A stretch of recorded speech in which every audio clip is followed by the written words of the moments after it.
project started around the idea of the new violin concerto by Deborah Pritchard called Wall of Water, and that musical concept evolved out of the paintings of Maggi Hambling, also called Wall of Water. The composer Deborah Pritchard and I came up with this idea. We wanted to do something combining art and music. We discussed what artists particularly inspired us, and we loved the work of Maggi Hambling. They were inspired by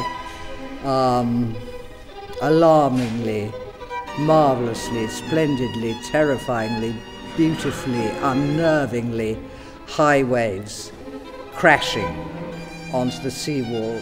Even though these paintings are of these huge, great, majestic waves crashing against the wall, there's also something about humanity in them as well. There's a feeling that there's a voice that's speaking too. They're very strong images, very strong colours. It's as if she's almost thrown the paint at the canvas.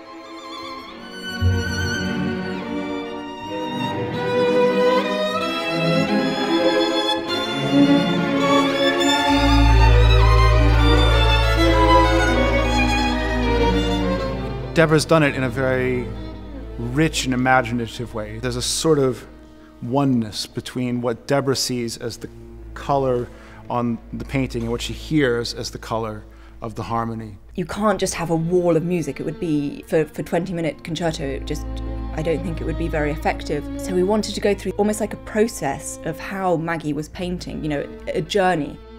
Deborah was certainly encouraged to work with the chronological order of the paintings. I like writing long lines that develop. I'm very fluid. I'm quite a modal composer in how I write. I like telling a story in my music. I like exploring different textures, different colours.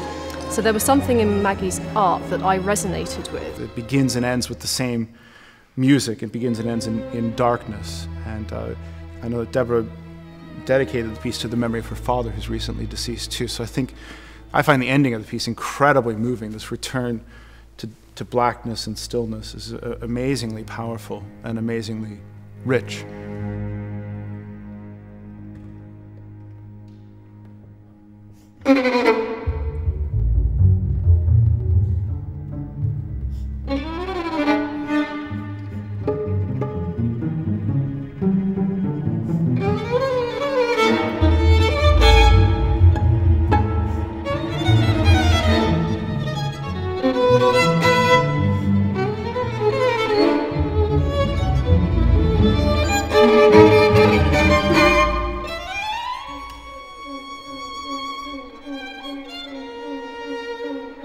The ESO has always had two identities, a string orchestra and symphony orchestra, and this is a string orchestra project. It was founded as a string orchestra, so it's a very important part of our heritage. And this is a very important project for us. It's the first new work that we've had created for the orchestra since we all started working together.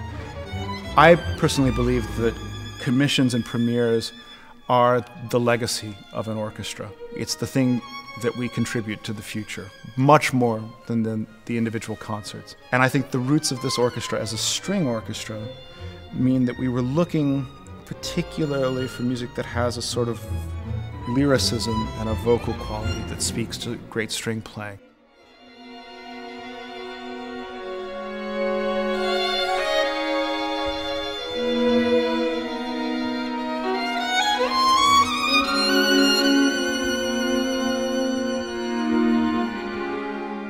We wanted to put this new piece in a really interesting context, and there were a few happy accidents that brought the pieces together. I had conducted this beautiful, beautiful piece by Emily Doolittle several years ago called Falling Still, which is for the exact same instrumentation.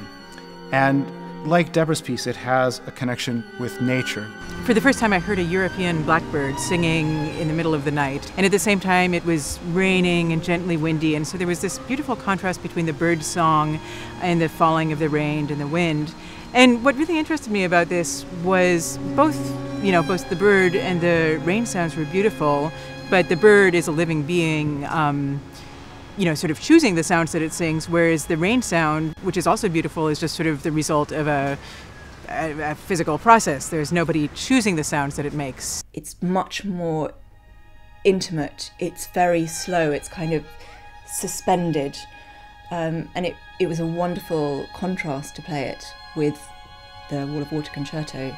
The notes were so meaningful. They have a sense of improvisation, but each one is just incredibly important. In her piece, you have the very expressive, extemporaneous sounding solo violin. It's all very carefully notated, but it's written out in such a way as to sound very free and improvised, as if a bird was playing it. And then the very simple and straightforward, all vertically written music of the strings, which is sort of like the rain. It's not intended to sound in any way like rain, but this idea of two sounds motivated in different ways that create a beauty between them.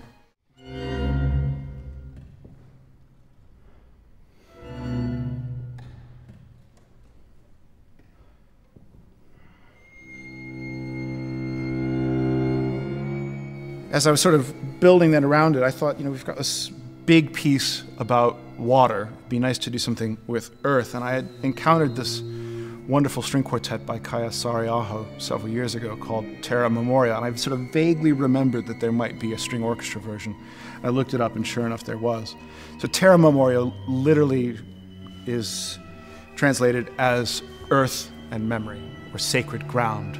And she says that the piece is dedicated to the memory of those who are no longer with us.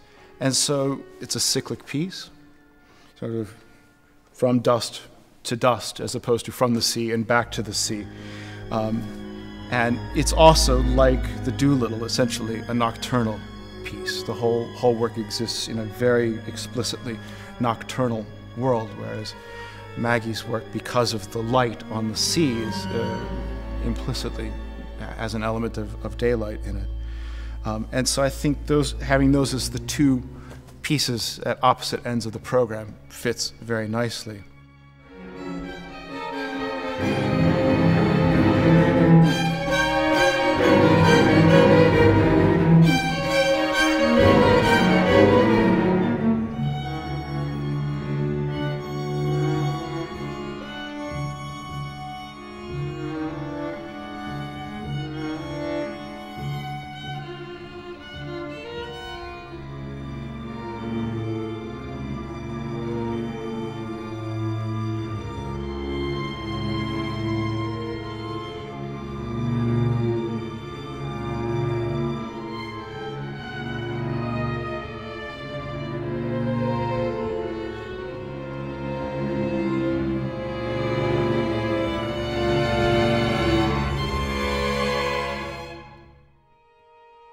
We wanted to make a statement about the future of the orchestra, about commissioning, about new music, and about new music that we believe our audience is going to love.